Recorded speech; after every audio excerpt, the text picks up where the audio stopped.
being used for the school Alright year. guys, ayan may isang reaction video tayo dito sa Senate session number 29 kay Hontiveros 2025 at kay Pia Cayetano. by 5 selected LUCs with a uniform TOSF structure.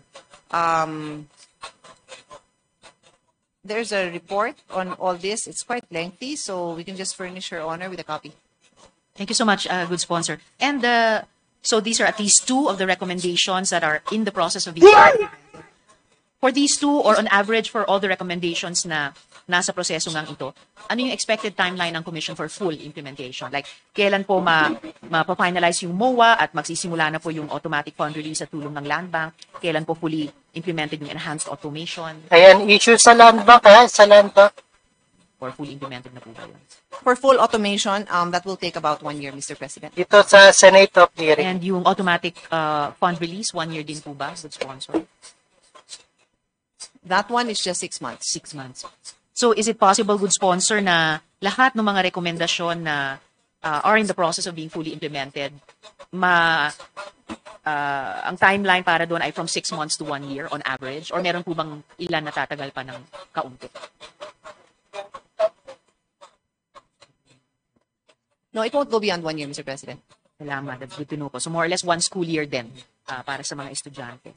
Salamat, good sponsor. Now, over the years, hundreds of students have reached expressing their uncertainties about when their much-needed scholarship funds would arrive. Students who want to voice their grievances are held back by fear of suffering repercussions, to which the UNIFAS Secretariat mentioned that they have grievance mechanisms in place.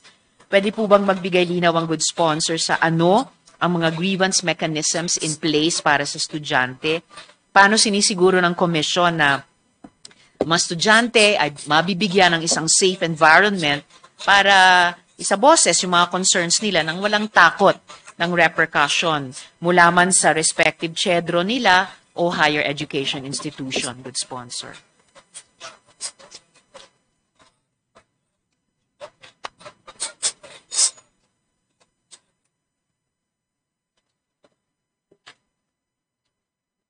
So, Mr. President, as soon as they receive a complaint, they will send a show cause order.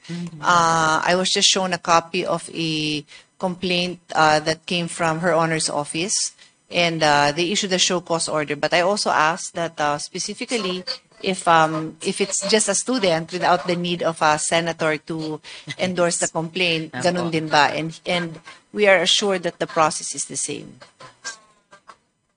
So, makatanggap lang ang commission ng reklamo diretso mula sa estudyante, padadala nila ng show cause order, either yung CHEDRO or yung HEI concerned.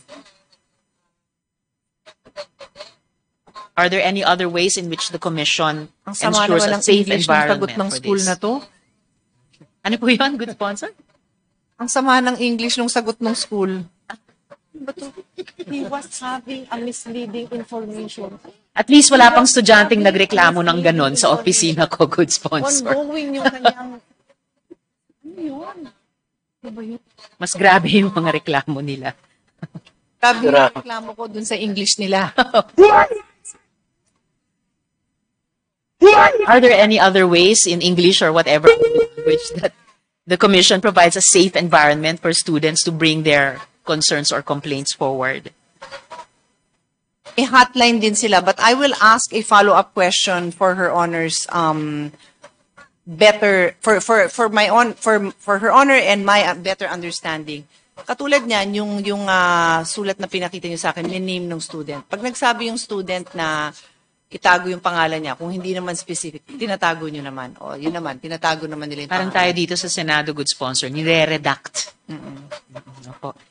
So, any other ways that a safe environment is generated for the student without fear of repercussions? Good sponsor.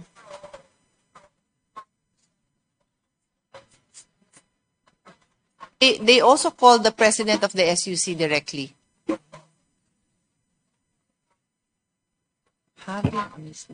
Salamat, good sponsor. I hope these and any other ways ay nako-communicate po sa mga estudyante just to empower them to to take proactive action and within the system provided by CHED and the UNIFAST Secretariat to get resolution to these situations.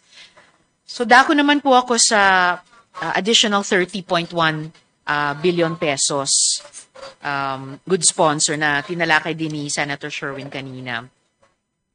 I too have no doubt that the education sector and our young people need this funding support. But I am worried that CHED's track record and low absorptive capacity could result in a wastage of these important funds. The House added an additional 30.1 billion pesos to CHED's new general appropriations, allocating 14.8 billion pesos to the UACTES Tertiary Education Subsidy Fund and 15.3 billion pesos to the Tulong Dunong program. Pwede po bang mag-provide ang good sponsor ng datos o kahit projections para suportahan yung additional na 30.1 billion pesos? Ilang mga benepisyaryo, pareho sa current at saka sa new grantees, ang magbebenepisyo dito, good sponsor?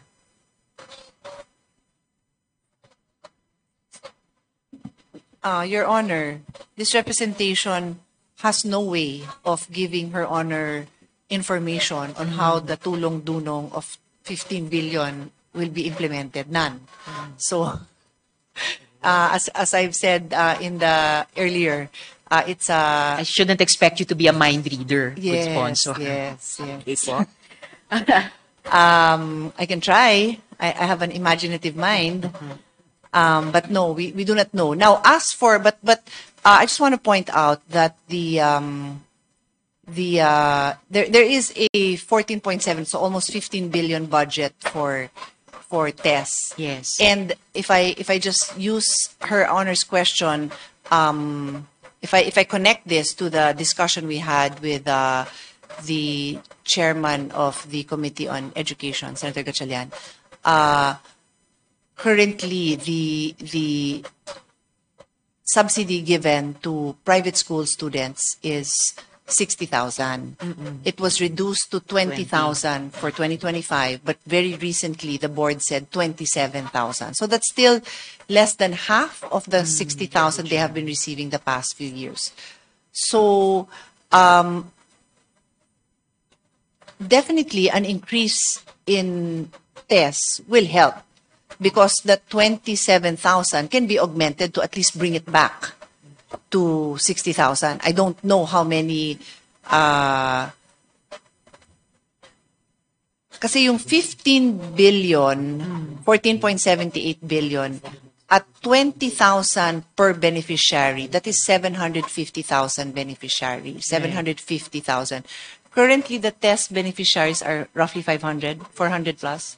600 na.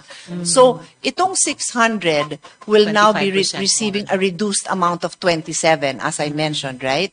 So, if this additional 14B would be given to 750,000 beneficiaries, so the first 600 can get that 20 and will almost be brought back to the 60,000 that they're receiving. So, for me, okay yon, yung sa test.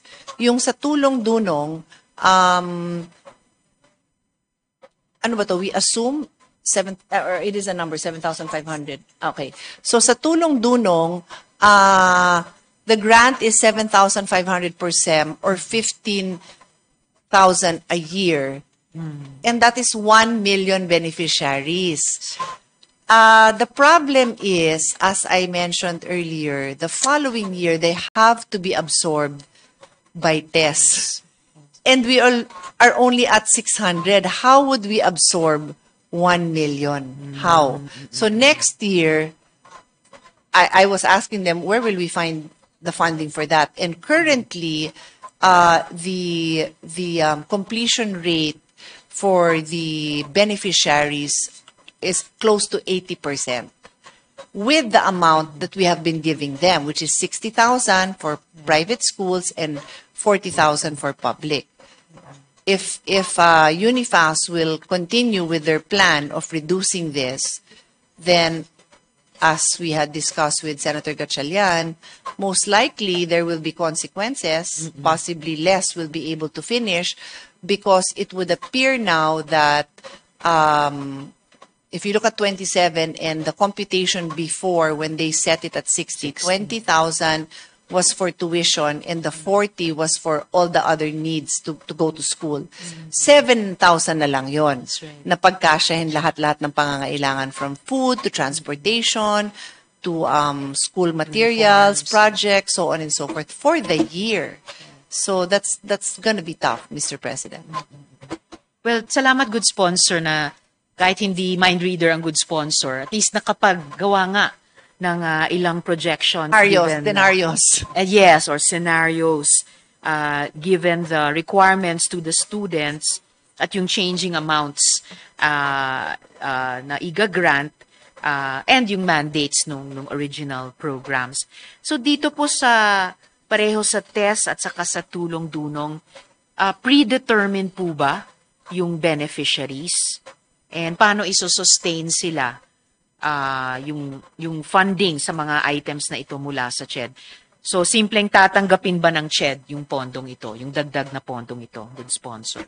To a large extent, the test beneficiaries are predetermined because they will continue giving the same beneficiary for the freshman year all the way till the senior year. Yes. As I mentioned, doon naman sa tulong-dunong, yung beneficiaries niyan must then be absorbed by tests. So in that sense, predetermined. But ang tulong-dunong kasi can be availed of, I think there's not really any specific standard. The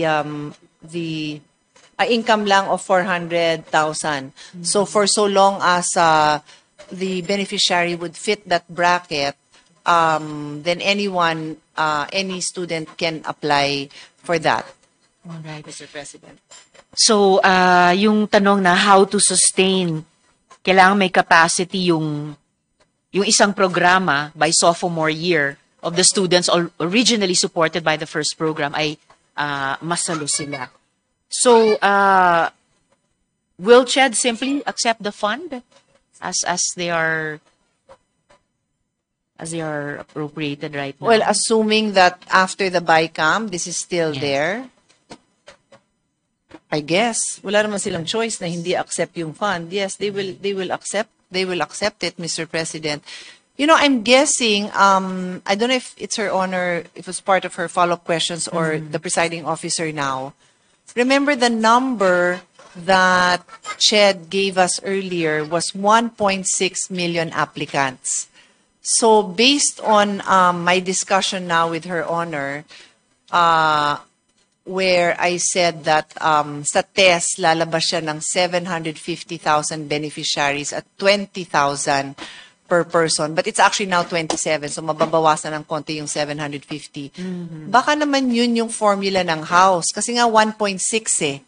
So they have now 1M. But again, I'm just guessing. Yes, the good sponsor is maybe a little more successfully mind reading. Opo. And pwede po bang magkaroon ng idea, good sponsor, paano yung subsidies, parehong yung TES at saka yung tulong-dunong, ay ni-utilize by the receiving HEIs para i-improve yung pinag-uusapan din ng good sponsor at ni Senator Sherwin kanina, para i-improve yung kanilang carrying capacity o service capacity. Halimbawa, may income-derived ba yung mga HEIs, good sponsor? Yun lang po sa part ng test, 20,000 for 20,000 goes to the schools, goes to the SUCs. So they will then use that. For private schools only, no, because yung sa public schools wala na silang idadagdag dahil covered na yun dun sa higher education fund. So for the private schools, they will get the 20,000. And hopefully yun yung paraan na once yung mga tulong-dunong freshmen dilipat sa test bilang sophomores, na improve yung carrying o service capacity ng HEIs sa pamamagitan din ng test. Is that how it could work good sponsor.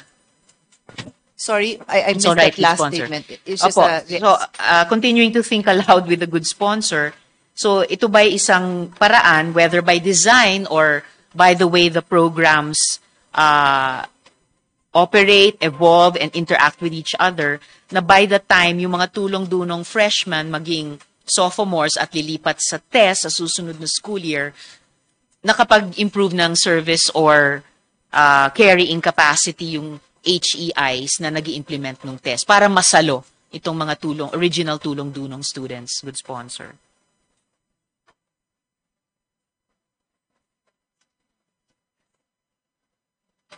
Sa public school, wala hong papasok na funding sa SUCs kasi nga that amount will just go to the student for their own needs. Right. So, hindi nakakatulong sa carrying capacity. Okay. Sa private, ano ba yun?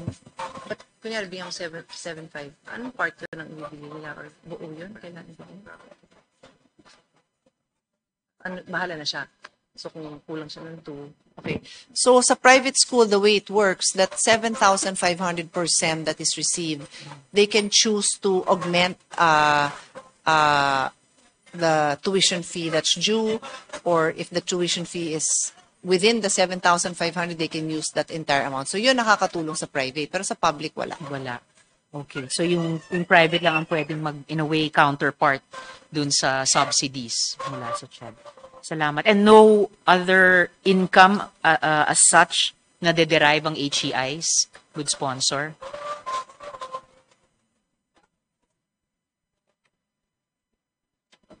None. Alright. Salamat with sponsor. So, dako po ako sa absorptive capacity at saka deficiencies. So, while these scholarship programs hold immense potential, it's essential to ensure that the CHED has the capacity to implement them, along with its other programs, implement them effectively, and utilize the allocated funds efficiently. To this end, I'd like to draw attention to some concerning data on CHED's fund utilization rate. During the Senate Committee budget hearing, CHED reported low obligation and disbursement rates for fiscal year 2024, with only 27% of the funds obligated and 22% disbursed. Chair De Vera noted that the Commission is struggling to obligate and disburse funds due to the 6 billion peso augmentation allocated for this year. I firmly believe in the importance of making education more accessible through scholarships. However, paano po pinaplano ng CHED i-manage ang dagdag na 30.1 billion pesos sa pondo habang ngayon pa lang humaharap na siya sa hamon sa kasalukuyang 6 billion peso na augmentation? We don't want a situation in which students have to wait years to receive their scholarships again, good sponsor. Well, actually, Mr. President, the chairman did say that the 6 billion, the 6 billion of tulong-dulong funds was difficult, no, to disburse. It was difficult because it was a big change. It's a big amount. That's why we always go back to, in as much as all of us here would like to support education or any other important programs, we also look at the the absorptive capacity Yes. of the agency. But I can't resist to go back to, kasi what they received was additional tests and additional tulong-dunong. Yung sa test kasi talaga ay standby, dapat inaugment nyo na lang yung existing para nga kesa sa binabaan nyo, tapos dinagdagan nyo, tapos nahihirapan din kayo mag-implement. Di dapat, anyway, that's my position. So, difficult nga daw yung paggastos ng 6 billion pesos. Ngayon, nakaharap sa dagdag na 5 times that amount. So, may plano ba ang CHED paano i-manage yung 5 times ng halagang sinabi nila nahihirapan silang i-manage, good sponsor?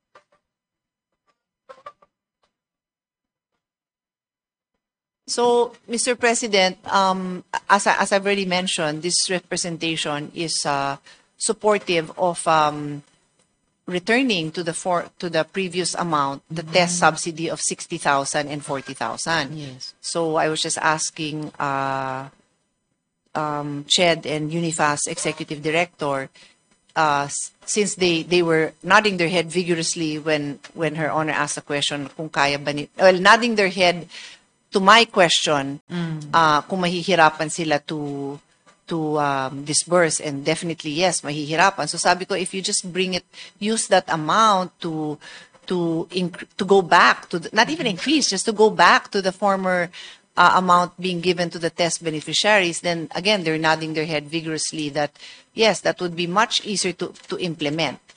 So that's one option. But again, this was a insertion of the House, so I don't know if we can touch that. Oo nga pala, We good can try. sponsor. We can Good, discuss with them. Right. Which is what the BICAM is for. So, but good point, good sponsor. Salamat sa paalalang iyon. But in any case, nanggaling man sa House, as the good sponsor indirectly said, pagdating sa BICAM, pwedeng maging subject ng parehong houses at parehong panels. So, oo nga, kung bumalik tayo sa 60,000 per student at tama po ba, good sponsor, 750,000 beneficiaries? Tama po ba yung nakuha kong... Yeah, so basically, I just made a rough computation that at Yes. 14.7, which is roughly 15B, at 20,000 per beneficiaries, that would roughly cover around 750,000 beneficiaries. But I said it's less because Okay. I only learned today that the UNIFAS board brought up again the subsidy to private school students to 27. So mag-iiba yung numbers na ng konti. Okay po. But at least, salamat, good sponsor, na opening up that conversation about paano mas optimally magagamit ng CHED yung halagang ito to achieve their mandates. Yun yung magiging huling paksa ko after I finish with this topic. So, additionally, for fiscal year 2023, approximately 18.3 billion pesos worth of higher education subsidies were found to have deficiencies, as highlighted in the 2023 COA report. The same issues persist, including delays in the release of tertiary education subsidies to students, overpayments and duplicate payments, unliquidated fund transfers, and insufficient documentation to support disbursements. Ano pong institutional reforms ang ini-implement ng CHED, good sponsor? Meron po bang mga plano para i-streamline yung processes, palakasin yung monitoring mechanisms, at i-enhance yung overall capacity ng ahensya, i-manage yung mga programang ito ng mabisa, good sponsor? So actually, Mr. President, those observations of COA were the CHED replied to them, and after that, they already were given an unqualified opinion. So basically, they have responded satisfactory to those concerns. And anong mga reforms ang in-implement nila or are implementing to have received that unqualified opinion? And any plans to sustain receiving unqualified opinions? Okay. Things like the automation of the free higher ed, and then the land bank card disbursement, those kind of interventions or changes. So yung mga recommendations po ng task force report nag-align sa reforms na ini-implement nila, good sponsor? That is correct, Mr. President. Salamat. So, huli sa paksang ito, pwede bang mag-request sa commission na magsumite ng comprehensive plan na detalye kung paano nila ini-intend na efficiently i-obligate at i-disburse yung kanilang pondo para siguruhin na yung mga scholars matatanggap yung subsidies nila sa tamang panahon, good sponsor? That is all in the COA response, so we'll give Her Honor a copy of that COA response. Thank you, good sponsor. Alright, sa huling paksa ko na lang po, good sponsor sa interpellation na to, tungkol sa free higher education and SUC's deficits. So continuing in that